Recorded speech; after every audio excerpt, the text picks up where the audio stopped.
Assalamualaikum, halo, apa kabar anak-anak ibu yang bersemangat?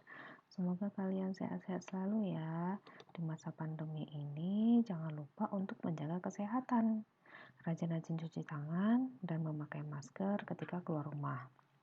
Nah, pada video kali ini, ibu ingin membahas materi tentang fungsi.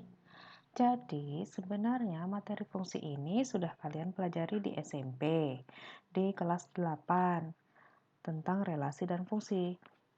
Nah, di kelas 10, kalian akan mempelajari kembali tentang fungsi, namun fungsinya lebih kompleks. Silakan mengikuti ya, menonton video ini sampai habis. Diingatkan kembali pada relasi dan fungsi. Relasi, pengertian dari relasi itu adalah, mari kita perhatikan ilustrasi berikut. Misalnya, ada himpunan ibu kota A.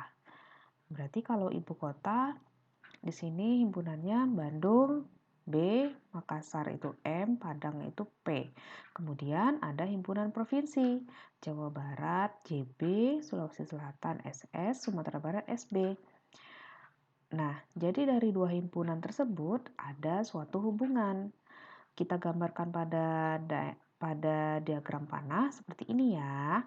Jadi ada himpunan A itu diagram panah yang bulatan yang sebelah kiri itu ibu kota. Kemudian yang himpunan B-nya itu yang di sebelah kanan, himpunan provinsi.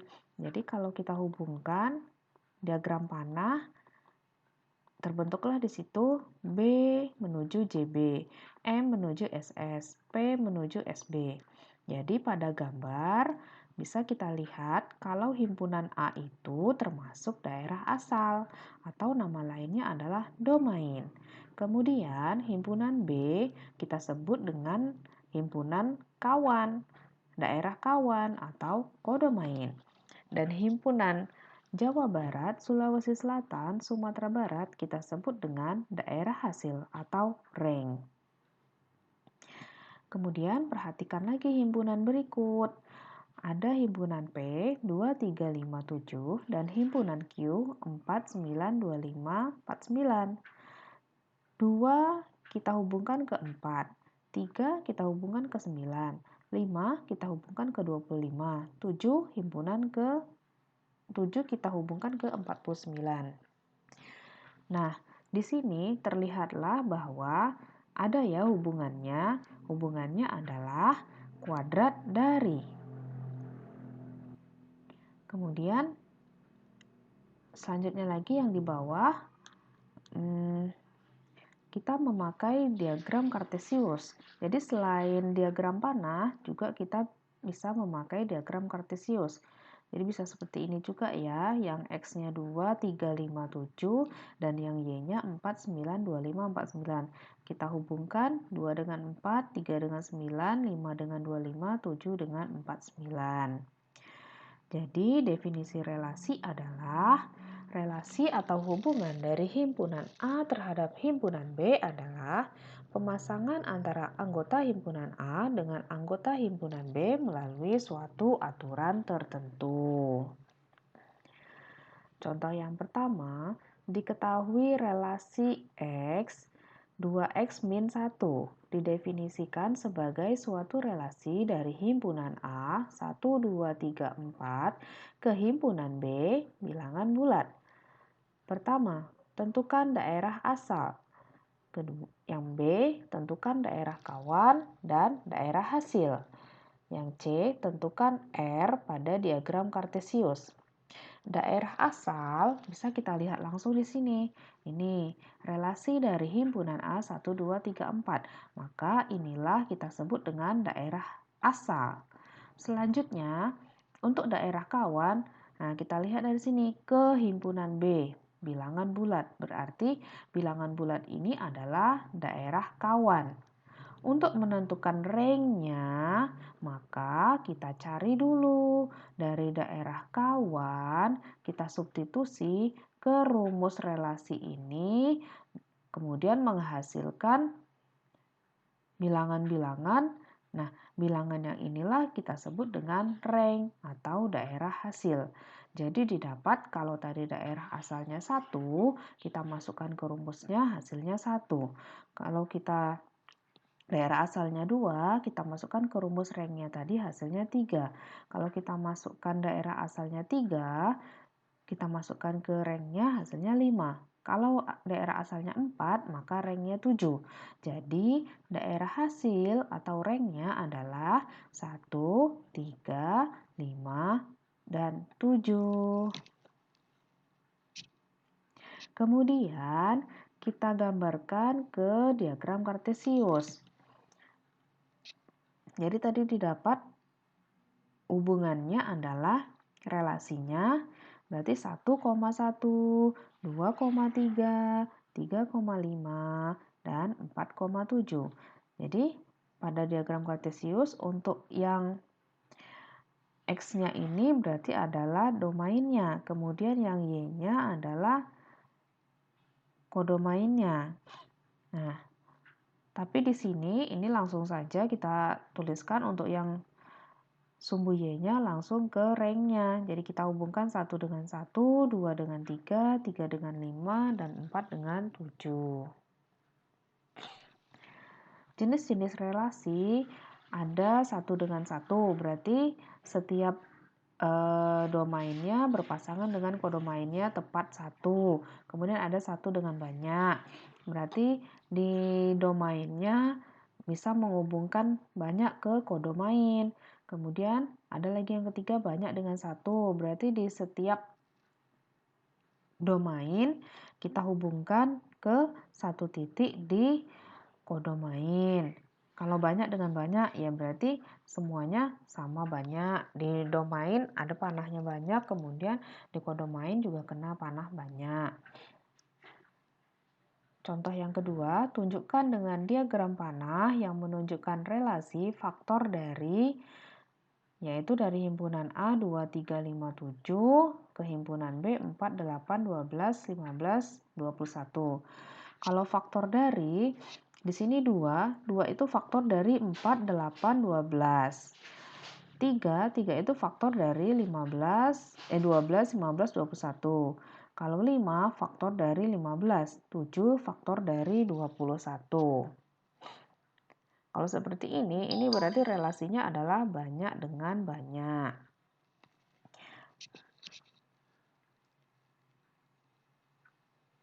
Nah, kalau tadi relasi itu kan hanya suatu hubungan. Sekarang kita masuk ke fungsi. Definisi fungsi dapat ditinjau dari dua hal berikut. Pertama, fungsi sebagai pemetaan. Berarti di sini fungsi dalam domain ke kodomain adalah suatu aturan yang memetakan setiap anggota A tepat satu di dalam anggota B. Yang kedua, fungsi sebagai pasangan terurut dua bilangan real X dan Y adalah himpunan X, Y dengan X paling banyak muncul satu kali dalam setiap pemetaan. Jadi, syarat keanggotaan himpunan fungsi biasanya ditentukan oleh pemetaan X ke Y. Jadi, domainnya nanti DF sama dengan X, di mana X anggota Y, X, Y anggota fungsi. Ranknya RF sama dengan Y di mana X, Y anggota fungsi. Fungsi F sama dengan X, Y, berarti X, Y1 dan X, Y2 anggota fungsi. Jadi definisi fungsi adalah fungsi dari himpunan A ke himpunan B adalah suatu relasi sedemikian sehingga setiap anggota himpunan A dipasangkan dengan tepat satu anggota himpunan B. Nah, mungkin di sini pada pelajaran fungsi di SMP, gurunya juga sudah menjelaskan bahwa kalau anggota domain itu dia harus berpasangan. Dia tidak boleh tidak berpasangan. Dan pasangan dia di kodomain itu harus satu, tidak boleh lebih dari satu. Oke, di sini kita lihat ya. Ada beberapa diagram panah diberikan. Diagram panah 1 semua panahnya satu-satu. Kemudian diagram panah 2, di domain tidak ada panahnya. Kemudian di diagram panah yang ketiga, di domain di situ semua sudah ada panah, namun untuk yang satu di situ panahnya bercabang 2. Selanjutnya untuk yang keempat itu semuanya sudah memiliki pasangan ya. Jadi dari keempat diagram panah ini yang termasuk fungsi adalah yang nomor 1 dengan nomor 4. Kenapa? Kalau kita lihat di sini yang nomor 1, domain semuanya memiliki pasangan dan dia pasangannya juga 1.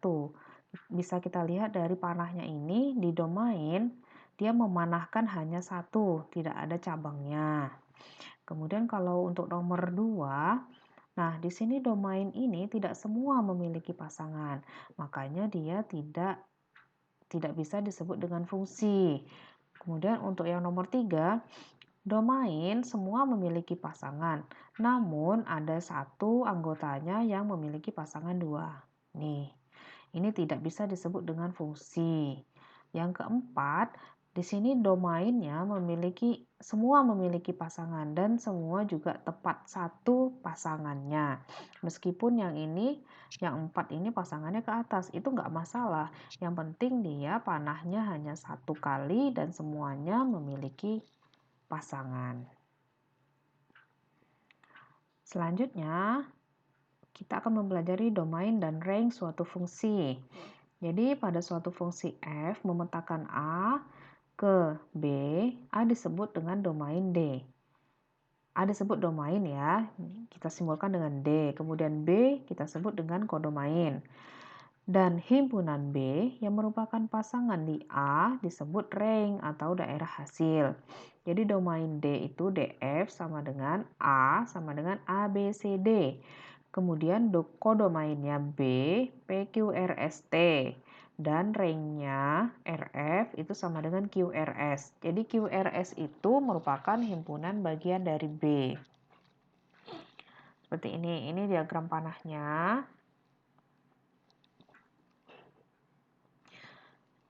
Jadi dari sini bisa kita lihat, bisa kita ambil kesimpulan di sini ya, kalau rank itu sudah pasti dia merupakan suatu kodomain. Jadi hasilnya ada di kodomain. Tapi kalau kodomain belum tentu semuanya merupakan rank. Jadi bisa kita lihat di sini ya. Di sini kan semua kodomainnya adalah PQRST. Namun untuk rank hanya QRS, yaitu dia yang merupakan hasil dari domainnya atau bagian dari kodomain yang terkena panah dari domainnya. Contoh yang keempat, dari gambar di samping itu merupakan fungsi dari 3x tambah 1. Jika domainnya 0, 1, 2, 3, maka rank-nya 1, 4, 7, 10. Pasangan terurutnya adalah 0,1, 1,4, 2,7, 3,10. Jadi dari sini bisa kita tetapkan domainnya sama dengan X, di mana 0 kurang dari sama dengan X, kurang dari sama dengan 3. Ya, di sini kan dari 0 sampai 3, berarti 0 kurang dari sama dengan X, kurang dari sama dengan 3. X anggota bilangan real. Dan rank-nya itu bisa kita buat dari Y, di mana 1 kurang dari sama dengan Y, kurang dari sama dengan 10. Y anggota bilangan real juga. Jadi sebenarnya kalau untuk rank ini bebas batasannya, kalau domain itu ada batasannya. Nah, jadi terkadang ada sering nih ditentukan daerah asal, karena daerah asal itu harus ada penentuan. Jadi biasanya kita sebut di sini daerah asal alami. Jadi, jika daerah asal dari suatu fungsi f tidak tahu atau belum ditentukan, maka kita dapat mengambil daerah asal dari himpunan semua bilangan real yang mungkin, sehingga daerah hasilnya merupakan bilangan real. Jadi, daerah asal itu dapat ditentukan dengan cara seperti berikut. Jadi, untuk daerah asal ini yang biasanya yang dapat ditentukan itu dua ini ya, yang daerah asal untuk pecahan dan daerah asal untuk bentuk akar. Jadi kalau bentuk pecahan misalnya di sini 4 per X tambah 1. Jadi supaya fungsinya terdefinisi, kita tentukan daerah asalnya yaitu dengan penyebutnya tidak boleh sama dengan 0. Berarti kalau X tambah 1 tidak boleh sama dengan 0, maka X-nya tidak boleh sama dengan 1.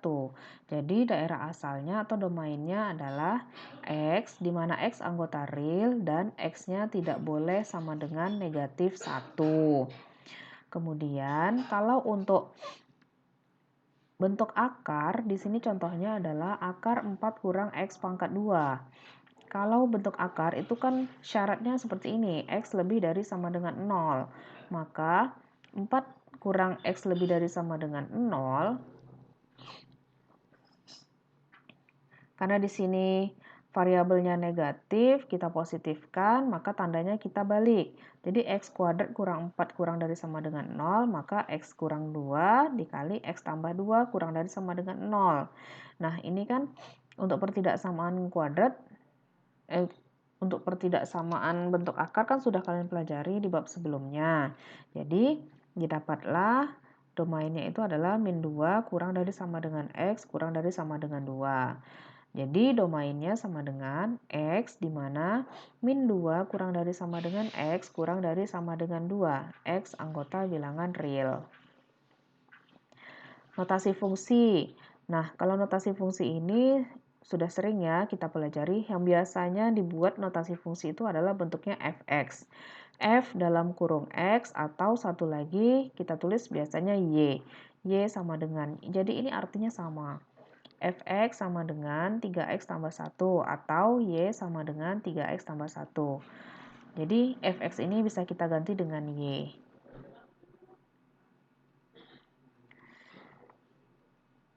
Oke, kemudian kita lihat dari contoh yang ini, kita lihat kurva.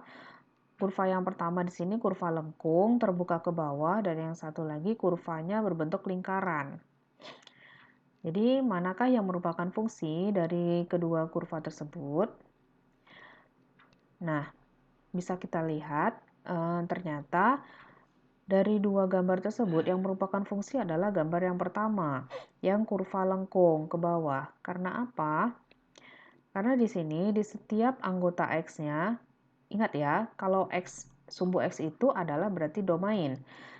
Jadi setiap X-nya atau setiap domainnya di sini memetakan hanya satu titik. Nih, 2 memetakan ke 2,5 di sini ya. Ya 2,5, kemudian minus 1 ke 0,5. 0 ke 0,5 juga, 1 ke minus 2,5. Sedangkan untuk yang berbentuk lingkaran ini bukan merupakan fungsi, karena dia bisa 2 kali untuk ranknya. Di sini untuk minus 2, ranknya ada 2, di atas dengan yang di bawah. Yang di minus 1 juga ada 2, di atas dengan yang di bawah. Jadi ini bukan merupakan fungsi. Jenis-jenis fungsi. Yang pertama ada fungsi konstan. Jadi fungsi konstan itu rumusnya adalah fx sama dengan a. Nah, contohnya seperti ini ya, fx sama dengan 5. Berarti berapapun domainnya, grafiknya yang tetap garis lurus yang mendatar ke sini. Berarti konstan. Maksudnya konstan itu adalah ranknya semua sama, tidak berbeda. Mau dimasukkan domainnya berapapun, ranknya tetap 5. Selanjutnya lagi ada fungsi identitas. Fungsi identitas adalah suatu fungsi dinyatakan dengan rumus IX sama dengan X. Jadi identitas garisnya lurus miring ke kanan. Fx sama dengan X. Berarti kalau domainnya 1, ranknya 1. Domainnya 2, ranknya 2. Domainnya 3, ranknya 3. Berarti yang hasilnya sama. Yang ketiga ada fungsi bilangan bulat terbesar. Jadi fungsi bilangan bulat terbesar dinotasikan sebagai berikut. Fx sama dengan kurungnya double ini X. Jadi bisa didefinisikan X sama dengan K, maka K kurang dari sama dengan X kurang dari K tambah 1 untuk K bilangan bulat. Jadi kalau kita lukiskan, untuk Fx sama dengan X, domainnya minus 2, kurang dari sama dengan X, kurang dari 5. Jadi bisa kita dapatkan seperti ini. Nah, dari grafiknya, seperti ini ya. Seperti fungsi tangga. Yang keempat, ada fungsi modulus. Fungsi modulus ini nama lainnya adalah fungsi nilai mutlak. Jadi, rumusnya adalah mx sama dengan mutlak x. Berarti kan hasilnya ada x dan ada negatif x. Jadi bentuk gambarnya, bentuk grafiknya seperti ini ya. V jadinya. Jadi minus A dengan A. Nanti ranknya pasti sama. Kemudian ada fungsi linear. Fungsi linear ini yang kalian pelajari di SMP. Ada fungsi linear. Notasinya adalah fx sama dengan ax tambah b. Atau bisa juga y sama dengan mx tambah c. Ini termasuk fungsi linear. Jadi garisnya ya garis lurus yang ada miring ke kiri, miring ke kanan. Seperti itu ya. Fungsi kuadrat. Nah, fungsi kuadrat ini rumusnya adalah fx sama dengan ax pangkat 2 ditambah bx ditambah c. Jadi kalau fungsi kuadrat, ya grafiknya yang parabola seperti ini. Jadi cara melukis grafik fungsi kuadrat, misalnya di sini ada contohnya, x pangkat 2 kurang 4x tambah 3. Domainnya minus 1, 0, 1, 2, 3, 4, 5. Kemudian didapatkan ranknya 8, 3, 0, minus 1, 0, 3, 8. Kalau kita lihat di sini, untuk A-nya di sini positif, maka dia terbuka ke atas. Oke, ini beberapa contoh ya untuk fungsi kuadrat. Lanjut yang ketujuh, fungsi polinomial. Jadi fungsi polinomial ini bentuknya seperti ini. Jadi dia ada banyak x-nya, disebut dengan fungsi polinomial. Fungsi polinomial grafiknya seperti ini ya. Melengkungnya bisa 2 kali, bisa 3 kali. Ada fungsi rasional. Kalau fungsi rasional berarti dia fungsi yang berbentuknya pecahan. Oke, ketika Anda menggambar grafik fungsi rasional, maka ditemukan suatu garis pembatas kurva yang disebut asimtot. Asimtot adalah suatu garis lurus yang didekati oleh kurva lengkung dengan jarak semakin lama semakin kecil mendekati 0 di jauh tak terhingga. Asimtot juga dapat diartikan dengan sebuah garis lurus yang sangat dekat dengan kurva lengkung di titik jauh tak terhingga. Terdapat 3 jenis asimtot, yaitu sebagai berikut. Asimtot datar adalah garis tersebut sejajar dengan sumbu X. Asimtot tegak adalah garis tersebut sejajar dengan sumbu Y. Asimtot miring adalah garis tersebut tidak sejajar dengan sumbu X dan dengan sumbu Y. Jadi untuk grafik fungsi rasional seperti ini. Melengkungnya ini ya, macam-macam dia bentuknya. Oke, jadi untuk menggambar grafik fungsinya ya seperti ini saja. Misalnya ada grafik fungsi dari 2x kurang 3, 2x kurang 1 per x tambah 2. Yang ke-9 ada fungsi ganjil dan genap. Fungsi ganjil yaitu jika f min x sama dengan min fx. Jadi bentuk gambarnya seperti ini. Kemudian fungsi genap.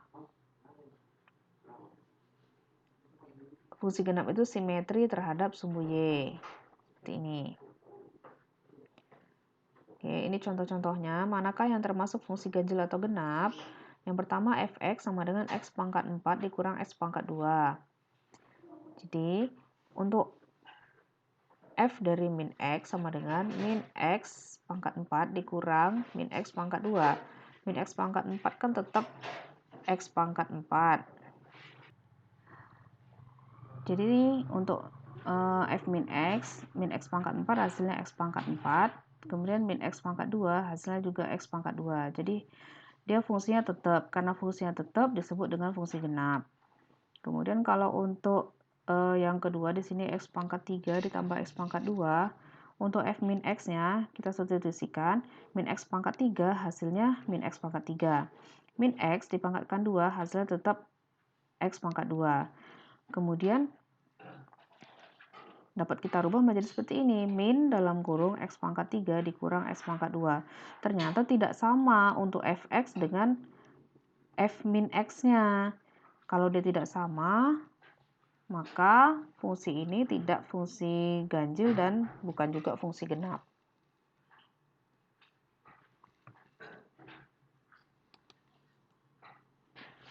Sifat-sifat fungsi ada disebut dengan fungsi onto. Fungsi onto itu disebut juga dengan fungsi surjektif. Jadi apabila setiap anggota B mempunyai pasangan di anggota A, jadi daerah hasilnya saling berimpit dengan daerah kawan atau kodomain. Bentuk umum dari fungsi onto adalah sebagai berikut. F memetakan A ke B surjektif. Jika untuk setiap B anggota B dan A anggota A, maka FA sama dengan B. Nah, ini beberapa diagram panah yang merupakan fungsi surjektif, yaitu di nomor 1 dan nomor 3. Jadi untuk setiap domain itu memasangkan di kodomain dan kodomainnya di sini harus habis. Ya, terlihat di fungsi yang gambar pertama dengan gambar ketiga, kodomainnya semua merupakan rank. Nih, untuk yang kedua dan keempat, kodomainnya tidak semua terkena panah. Fungsi 1-1. Fungsi 1-1 ini kita sebut juga dengan fungsi injektif. Jadi setiap anggota B memiliki pasangan tepat satu dari anggota A. Jadi tidak semua anggota B memiliki pasangan dari anggota A. Oke, dari keempat diagram panah ini yang merupakan fungsi onto adalah nomor 1 dan 3. Ya, nomor 1 dan 3 karena di domainnya ini pasangannya hanya tepat satu dari kodomain. Nah, kalau yang di nomor 2 ternyata ada di domainnya itu kena panah 2 di sini. Jadi ini bukan merupakan fungsi injektif. Nomor 3 termasuk injektif karena hanya kena satu kali panah. Nomor 4 juga tidak merupakan injektif karena ada yang terkena panah 2 kali. Fungsi korespondensi 1-1 atau fungsi bijektif berarti semua pasangannya hanya satu, jadi panahnya hanya satu kali. Dari keempat gambar ini yang merupakan fungsi bijektif adalah nomor 1, 2, dan 4. Karena memiliki pasangan hanya satu-satu. Nih, ini semua memiliki pasangan dan tepat satu. Nomor 2 tidak ya. Jadi hanya nomor 1 dan nomor 4 yang merupakan fungsi bijektif. Oke, cukup sekian pembahasan pada kali ini. Ya, nanti Ibu kasih tugasnya, kalian ikuti saja ya. Nah, terkadang oke, itu saja untuk pertemuan kali ini. Terima kasih atas partisipasi kalian yang sudah menonton. Sampai jumpa lagi di video berikutnya. Terima kasih. Wassalamualaikum. Bye-bye. Tetap semangat ya dan jaga kesehatan.